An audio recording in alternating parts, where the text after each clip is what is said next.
All right. Hello, Jinx. Hello, Dayla. Looking beautiful as always. Oh, thank you. Back at ya.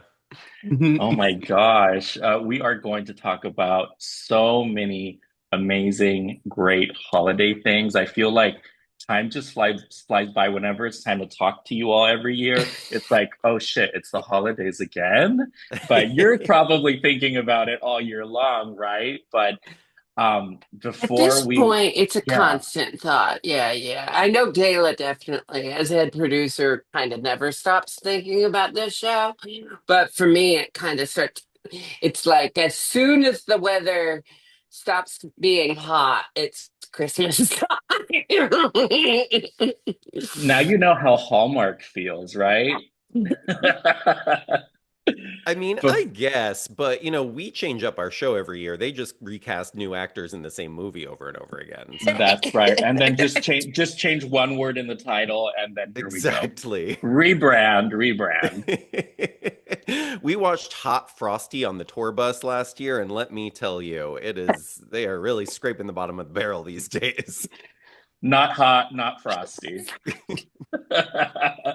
Before we get into it any further, I need to give both of you your flowers, your very deserved flowers. You have had incredible, probably decade, right? But this last year, both of you have been up to so much. We've seen you do so many amazing things, and you've heard it probably from everyone, even the haters, right? But I want to just take a moment to say how much I love you and respect you, and thank you for all the work that you all do. Well, Oh, thank you thank so you. Well, the much. Heathers have never really been that, known for their. Did you said the Heathers? Oh, the haters. The Sorry. haters. Also known as the Heathers. I'm just being a cunt. Sorry. All right. Well, we're talking about this year's production and tour of the Jinkx and DeLa Holiday Special, right? You two have survived haunted fruitcakes, time traveling ghosts, existential Christmas cookies. So tell us, how could you possibly top that this year? Well, that is always the question every single year. How do we outdo ourselves? And it gets harder every year. But this year, I think is really, it's always because we always try to work within the variety show format, but then kind of turn it on its head and make it something really unique and unexpected. And this year, that that challenge sort of led to a really cool sort of reopening of the vault of the ideas that Jinx and I have been coming up with for many years that haven't made it into past shows. We kind of come up with these little nuggets of ideas that feel so good but just don't quite work. And so basically, Jinx entrusted me as head writer this year while she's been killing it on Broadway. So Yes, uh, yes, I yes. I unlocked the vault and decided that we were going to do it as an anthology. So Jinx and DeLa have to put on a holiday variety show while surviving this Twilight Zone Tales from the Crypt style short story format that keeps happening to them. So we have four fully unique narratives in the show this year for the very first time, and I think it's going to be a lot of fun. Nice. And you're calling this a genre bending anthology. And so let's be honest, how many genres were harmed in the making of this production? And Well, also, what was the genre reveal party like? that's hilarious. Well, first of all, I think at least five genres will be affected this year, counting the Christmas genre at all. Um, but I don't know. Dalen and I have such weird senses of humor, and finding the right way to convey those senses of humor to our audience is always the fun challenge. And this year we're just leaning into absurdity because, as you've mentioned, how do you top yourself? We answer that with four shows in one. And how do you make it bigger and better? By matching the absurdity of the world we live in with the absurdity of our own imaginations. Mhm. So, to give you a hint, at least one story that we're telling is the Jinkx and DeLa Freaky Friday adventure you never knew you needed in your life.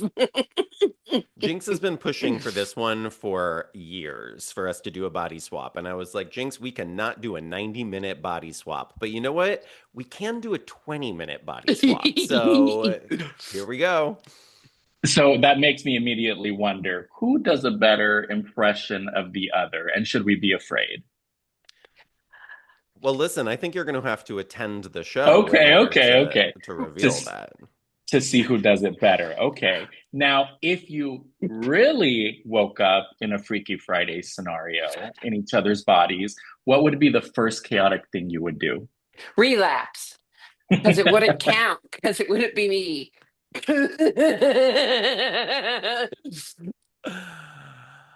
Oh my gosh. I don't know. I think I'd probably just wake up so stoned that I wouldn't be able to do a whole lot, right? So, Maybe it would be a good time to renegotiate my contract. You can add more zeros, or maybe you'd get less zeros. Who knows? Well, I mean, listen, no one's harder on me than me. Except Dayla in you. I don't know. That got weirdly sexual in a way I'm uncomfortable Hey, hey, with. hey, hey, Well, hey, leave it hey. to the Dela fan being fiction harder writers. in Jinkx feels not quite right. Maybe that should be the title of this. Okay. We'll ponder that. We'll ponder that. So, Dayla, you mentioned that you took over as lead writer this season because Jinkx was killing it on Broadway, right? And let's be honest, did you ever consider writing a little Jinkx tap dancing Mary Todd Lincoln cameo in there just to keep her grounded? There was never a thought of Mary Todd Lincoln making an appearance in this specific show. I think Cola Scola and Sam Pinkleton have so cornered the market on the most perfect possible depiction of this historical figure, and Jinkx obviously brought that to life in a way that was adored by all. But yeah, I feel like one of the things I love about our show is I feel like we give everybody everything they want in terms of what they've seen us do and what they know about us, but we never give them what they expect, and we never give them anything they've seen before. So, Or what they ask for. It's like or what they ask for. we give them what they need, not what they ask for. We give them what they Yeah. want on the inside, not what their mouth says. Yeah.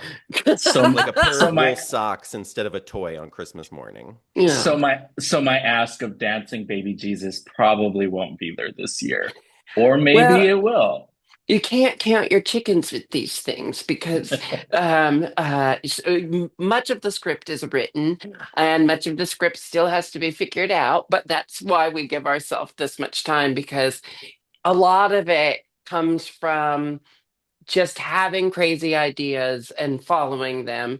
But then one of the reasons why Dela is our directrix and why I've been excited to let her be head writer this year is to streamline the fact that I like to shout out a bunch of ideas, and Dela likes to remember to make all of those ideas fit with a through line in a contextual story, so I like to without remember both of to. us working together, you know uh the work isn't done until we get into the same space and start really bashing our brains together. Okay, okay. And I will say that, Oh, I think that we give people what they want, and we have certain attachments to things like dancing baby Jesuses, but you just never know what genre of dance Jesus might express himself through this year. true, true. Yes, that is yet to be seen. We'll look out for that. Jinx, you've said that the holiday show has helped you prepare for Broadway. What's something Broadway could learn from the Jinx and DeLa shows and vice versa? Well, I think Broadway has kind of, I think, we've mentioned Oh Mary, And I think that is such a great example of letting queer artists stay authentic to the art that they create and not letting outsiders come in and futz with it to try to make it more palatable for other people. What we want more than anything right now is authenticity. And so I have seen that, I don't know, I have no problem saying it. Broadway was gay this year. It was really gay from Yeah. This Becomes Her to even the shows I was in, like Pirates, the Penzance musical. It If you can wasn't imagine, not gay. even the shows Jinkx was in were gay. And so it was just like, it was kind of amazing to see Broadway embracing the fabulousness that's always been there, but putting it front and center rather than kind of to the left. Like the stars of shows this year, whether it was Mia and O'Mary or Megan Hilty and Jennifer Samard and Michelle Williams, we were all doing drag on Broadway. David Hyde Pierce was doing drag on Broadway. It was like a really fun year, and I can't wait to see where we go with it. Because if there's one thing queers know how to do, it's to take something and run with it. That's right. Let's keep those heathers shaking in their boots. That's a musical too. Get it? Yes, yes, yeah. You're very good, David. Dela, you've become an on-demand, in-demand director for for on-demand and in-demand for other drag stars and other performances as well. How do you balance directing others while still making space for your own creative projects? Well, I definitely like to take on one at a time, but that means an extremely condensed schedule for each thing. But fortunately, I think the holiday show has really trained me in that regard to to make a lot happen in a short period of time. And I think that a lot of why that can happen with the holiday show is because we work with such an incredible group of artists who kind of know how to streamline the process. But it's really taught me as a director how to really see what's in front of me and make that the best version of itself it can be. And Mm. so I think that that is the greatest gift as a director, that you get to work with incredible artists like Jinkx, like Monet Exchange, like, and say, I see what you're capable of. I see what you are trying to communicate. I can help you do it at its like highest level. And so yeah, I think it's so much fun, and I feel so passionate about it that whether the time exists or not, we just make it happen, you know? Mm. If the ghost of Christmas past offered you a redo of any previous holiday show moment, which one would you relive? Oh, like when we want to Ooh. relive. Yeah, yeah, anything from the past 8 years. I know you've been doing this Hmm. now 8 years. My brain immediately went to the consequences of tampering with the past, but that's not what you're asking here. You just, I actually went to a dark place because there have been times in the past where I've really let loose on audience members for picking a fight with me. I'm gonna do some air quotes for picking a fight with the audience. Like I'll throw them in there for her. Yeah, And I was just thinking it might be nice to go back and handle those situations differently. I'll piggyback on that. That'll be mine too. That's mine too. No, I think that I mean, there's so many weird little things that have gone wrong with past shows, but I also like in those moments, right? Like little things that are just like weird that happen. Like I think it was last year that like we dropped a snow globe and shattered it on stage in the middle of the first scene, right? So, but those things always become kind of part of what makes the show so special is the way that like we navigate that, and it's all kind of it kind of feeds the live performance magic. But I just feel like there's so many times that have been so much fun that I would go back and do again, and I mean, like so many things we've done. I love I think about the false finale number we did in the show 2 years ago. We were trapped and we just had to keep trying to perform a finale with the dancers all dancing over and over and over while we kept trying to find the moral of the story to make the show end. And that was a really fun one. There's a lot like that, which, leads me to believe that at some point we may have to do a greatest hits show. An all stars. No, just kidding. All right. Well, do you have a moment looking back where either of you have the proudest, like, oh yeah, we did that moment where you feel like everything just fell into line perfectly? Well, I think a lot about the first time we took our show to the UK. And both of us have had standing, long enduring careers in the United Kingdom.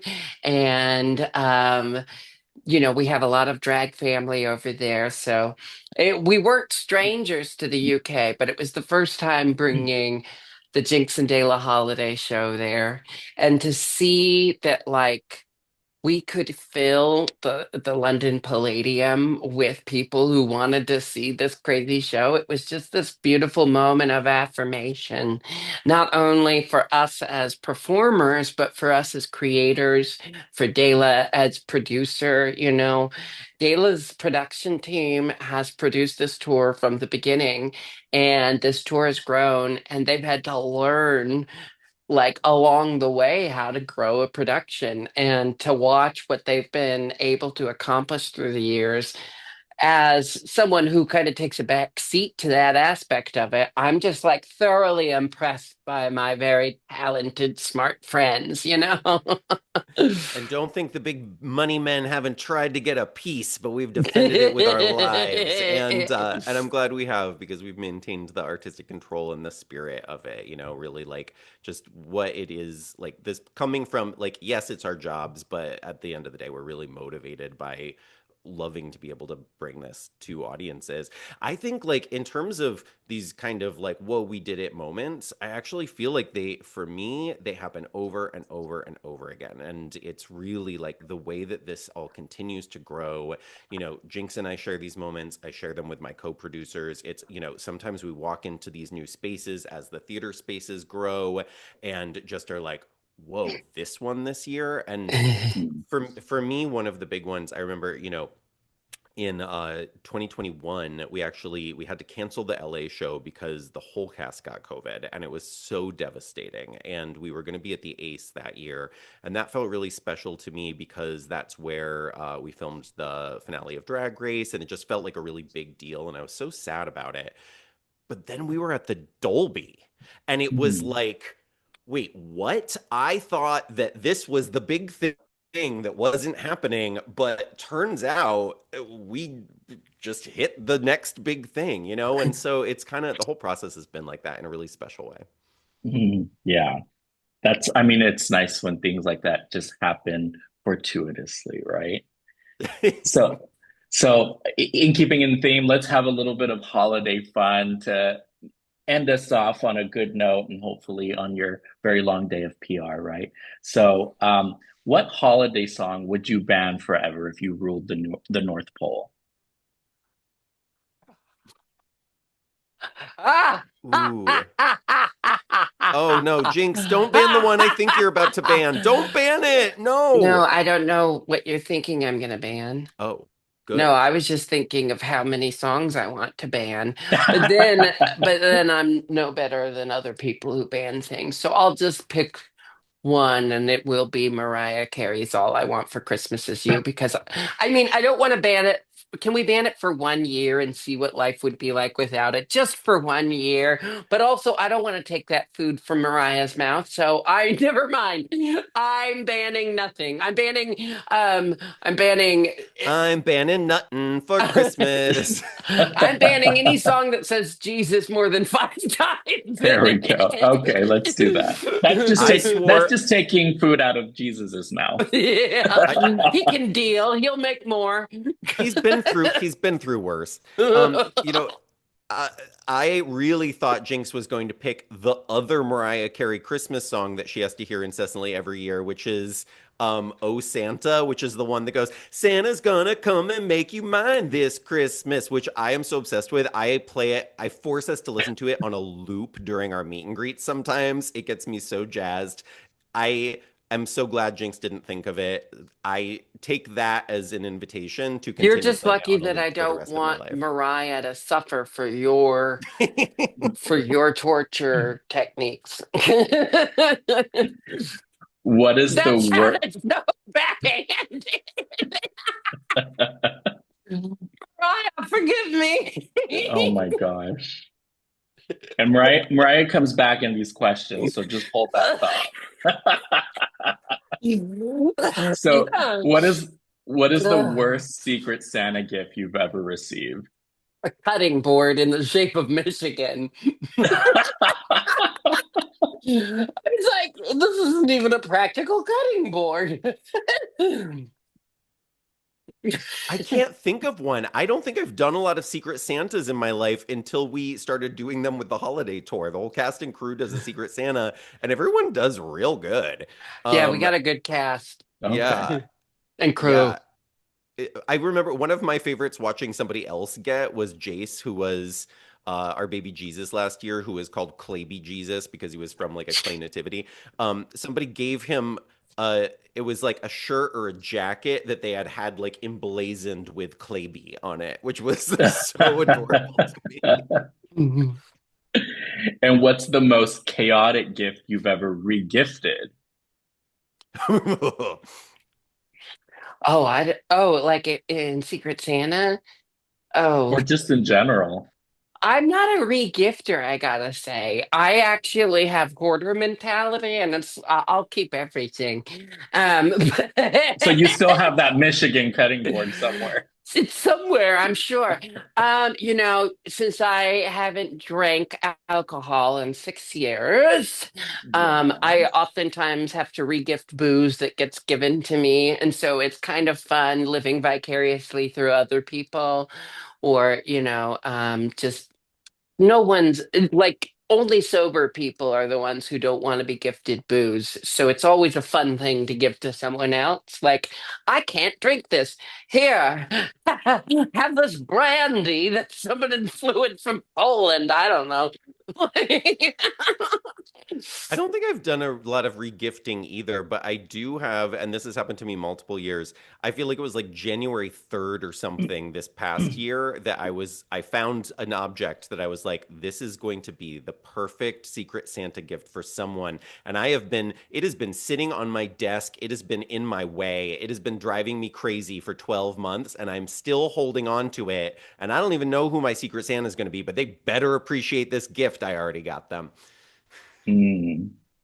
All right. And let's finish off with a quick fire round of slay or nay holiday theme, right? So you say slay if you'll keep it, or nay if you can do without it, right?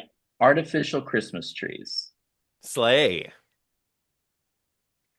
Especially if they're like the tinsel ones, especially if they're the old school aluminum ones that really scratch you up. I'm gonna say nay because I'm gonna be contrary to Dela. Yeah, I was gonna say because you're a contrarian. Because you like deforestation. Got it. Okay. Hey, Dela told me years ago that Christmas tree farms are actually a sustainable practice. Okay. There we go. Ask her. Eggnog. Oh, slay, Slay. slay, slay. I love Mariah, that noggy thick tree. Mariah Carey holiday music. Slay. Slay, Snow angels. Oh, slay. slay, Ugly holiday sweaters. Oh, slay. nay, Christmas cookies. Slay. nay. They always taste like shit. There's a lot of different kinds of Christmas cookie out there. It's a broad Yeah, they're category. always just covered in some goo. Matching pajamas. Oh, Slay! slay. I actually, right over here in my suitcase, I have my matching pajamas with the rest of the cast already packed and ready to go for the tour bus. So, Mm, mistletoe. Slay. sleigh, I feel mostly neutral about it, but I'll go with sleigh because so far I've only slayed and I feel like I'm just proving I love Christmas. Okay. Stuffing someone's stocking. Sleigh. Slay. All right. And spinning someone's dreidel. Slay. Oh, sleigh. All right. And my last question, if no one has seen, if someone has not seen the Jinkx and DeLa Holiday Show, how would you convince them using three holiday inspired words? Ooh.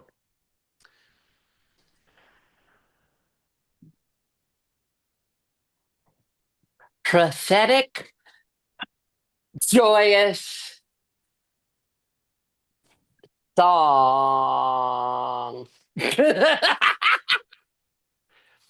Uh, glitter, kitsch, togetherness. All right. Well, thank you so much. I look forward to all of the incredible things you're all going to continue to do and checking out this year's show. Thank you so much for your time. I appreciate you. Thanks, And Thank David. you. happy holidays, I guess. I don't know. Happy Yeah. holidays and happy Take care. Halloween.